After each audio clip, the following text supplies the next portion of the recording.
এই এপিসোডে আমরা দেখব যে স্যাস এর ভ্যারিয়েবল কিভাবে লিখতে হয়। সাপোজ ধরেন এই যে বেজের মধ্যে আমরা কি করতেছি, ভ্যারিয়েবলস যেটা আছে সেটাকে লিঙ্ক আপ করেছি, তাই না? তো ভ্যারিয়েবলসে যদি আমরা আসি, তো এখানে যেটা হয় সেটা হচ্ছে আপনি যদি কন্ট্রোলকে প্রেস করে আপনি এইখানে কার্সর নিয়ে যান, তাহলে কিন্তু এটা ক্লিকেবল, মানে এটা ক্লিক করলে আপনাকে এই ফাইলটাতে নিয়ে আসবে variables.scss। তো এটা বেজের মধ্যে variables.scss এর মধ্যে আছে। তো এখানে আমরা জাস্ট কি করব, ভ্যারিয়েবলস রাখবো। আমরা কিন্তু অলরেডি সিএসএস ভ্যারিয়েবল কি সেটা কিন্তু অলরেডি জানি, তো সেক্ষেত্রে আমাদের ভ্যারিয়েবলস আসলে খুব বেশি কথা বলার দরকার নেই। তো এখানে আমরা ভ্যারিয়েবলস এর কি করতে পারি, বিভিন্ন ধরেন এখানে ভ্যারিয়েবল লেখার সিস্টেমটা যদি দেখি, আমরা একটা ডলার সাইন দিতে হবে, তারপরে হচ্ছে প্রাইমারি কালার। হ্যাঁ, এইভাবে আমরা ভ্যারিয়েবল ডিক্লেয়ার করতে পারি। সাপোজ প্রাইমারি কালারের মধ্যে আমরা কি রাখতে পারি, গ্রিন। ওকে, এরপরে হচ্ছে আমরা সেকেন্ডারি কালারের মধ্যে আমরা কি রাখতে পারি, ইয়েলো বা অরেঞ্জ, এরকম কিছু একটা রাখতে পারি।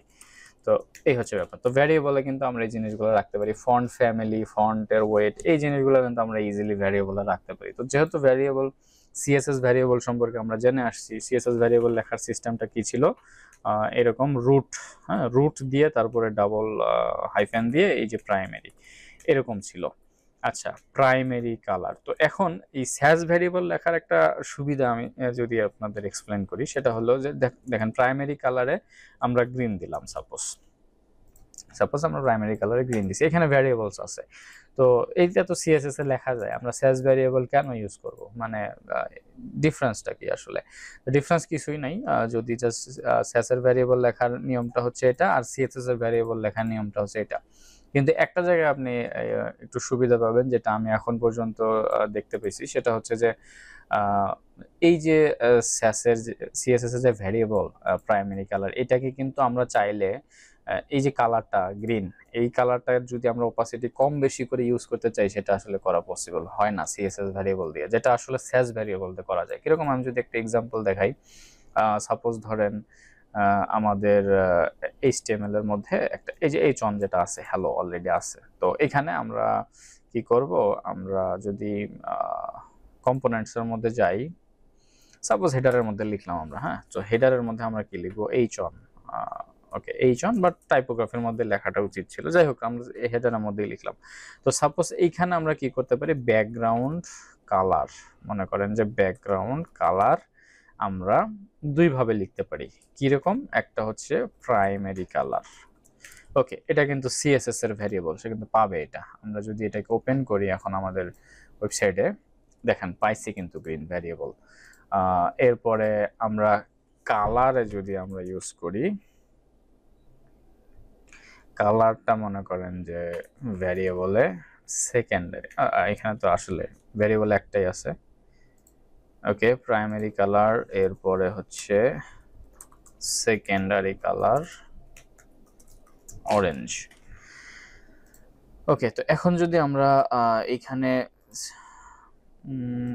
হেডারে আমরা যদি সেকেন্ডারি কালারটা ইউজ করি, তাহলে অরেঞ্জ কালার হয়ে যাবে টেক্সটের কালার।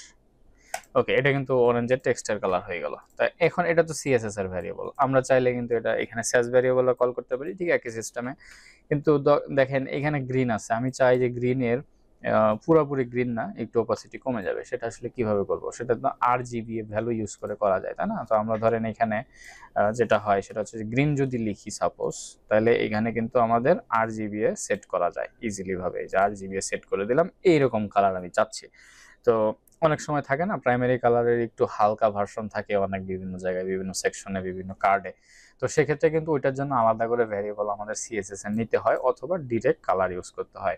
এই জায়গায় স্যাস এর ভ্যারিয়েবল নেওয়ার একটা সুবিধা আছে, সেটা হচ্ছে দেখেন আমরা যেটা করতে পারি সেটা হচ্ছে, ধরেন এটা গ্রিন আছে, তো আরজিবি, হ্যাঁ, তো এখানে আমরা যেটা করতে পারি, সাপোজ এইখানে যদি আমরা আরজিবি এ কল করি, আরজিবি এ কল করে এটা কি করলাম, ভ্যারিয়েবল নিতে পারি এখানে প্রাইমারি কালার।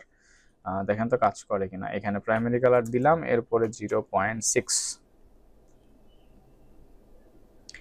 এখানে যদি 0.6 ইউজ করি, তাহলে কিন্তু এটা আসলে কাজ করতেছে না। তার মানে এখানে আরজিবি এর মধ্যে কি আছে, এখানে আমাদের প্রাইমারি কালারের ভ্যারিয়েবল আছে, এবং 0.5 অথবা 0.6 যদি আমরা দেই, তাহলে কিন্তু এই ভ্যারিয়েবলটার মানে এই RGB ফাংশনের মধ্যে আসলে এটা কিন্তু কাজ করতেছে না, মানে গ্রিন কালারটা আপনি চাইলেই 0.5 ইউজ করতে পারতেছেন না, যেটা আসলে হওয়া উচিত নর্মালি, কারণ এই 0.5 কালার তো একই, জাস্ট ওপাসিটি কম, এটার জন্য কি আপনার আলাদা ভ্যারিয়েবল নেবেন? ওকে, এখন ব্যাপারটা হচ্ছে যে একটা কালারে যদি আমরা 10-12টা মানে 10টার বেশি তো ভার্সন ইউজ করা যাবে না, 0.1 থেকে নিয়ে 0.9 বা 0.9 পর্যন্ত আর কি 10টা মানে ভ্যারিয়েশন আছে। তো সবগুলোর জন্য কি আমরা 10টা ভ্যারিয়েবল নিব?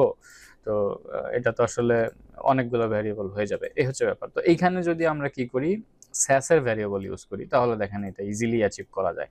তো সাপোজ ধরেন এখানে যদি আমরা জাস্ট কি করি, স্যাসের ভ্যারিয়েবলকে ডিক্লেয়ার করলাম প্রাইমারি কালার দিয়ে 0.5, দেখতে পাচ্ছেন ইজিলি কিন্তু আমাদের কালারটা কাজ করে যাচ্ছে, এবং 0.1 যদি দিই আরো ডিপ হালকা হয়ে যাবে, এই হচ্ছে ব্যাপার। তো দেখতে পাচ্ছেন এটা হচ্ছে স্যাস ভ্যারিয়েবলের একটা মানে একটা ফিচার বলতে পারেন, বা একটা খুবই গুরুত্বপূর্ণ একটা ফিচার বা ফাংশনালিটি। যাই হোক, তো এইখানে আমরা আবার কি করতে পারি, সেকেন্ডারি কালার। এখানে সরাসরি ভ্যারিয়েবল ইউজ করার সিস্টেমটা কি একই, আপনার এইখানে আমরা কোনো ভ্যারিয়েবল ডিক্লেয়ার করতে হবে না, সরাসরি সেকেন্ডারি কালার আমরা এখানে লিখতে পারি। তো এই হচ্ছে ব্যাপার, মানে সরাসরি ভ্যারিয়েবল এখানে লেখা যায়, এখানে var কিওয়ার্ড লাগবে না বা var ফাংশন লাগবে না। তো সেক্ষেত্রে আমরা এখানে যেটা করতে পারি সেটা হচ্ছে যে RGB যদি আমরা দেই এই জায়গায়, এবং এইখানে সেকেন্ডারি কালারের আমরা 0.5 যেটা আছে সেটা নিব। তো এটা কিন্তু এই যে কমে গেল কিন্তু ওপাসিটিটা।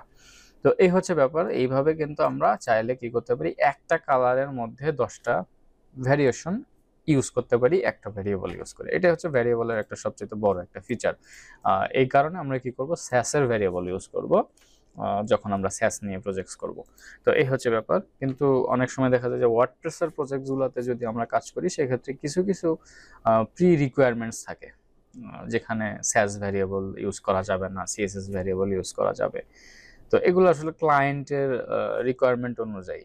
তো যদি ক্লায়েন্টের সেরকম রিকোয়ারমেন্টস না থাকে যে আপনার CSS ভ্যারিয়েবল ইউজ করা লাগবে, সেক্ষেত্রে আপনি অবশ্যই স্যাস ভ্যারিয়েবল ইউজ করবেন। কিন্তু যদি ক্লায়েন্ট বলে দেয় যে তার স্পেসিফিক এই জিনিসগুলো লাগবেই, সেখানে তো আসলে আপনার ইচ্ছা মতো কাজ করলে চলবে না, এই হচ্ছে ব্যাপার। তো এখন এই ভ্যারিয়েবল নিয়ে এটা বিস্তারিত। তো নেক্সট এপিসোডে আমরা নেস্টেড এলিমেন্ট কিভাবে কাজ করে সেটা দেখব।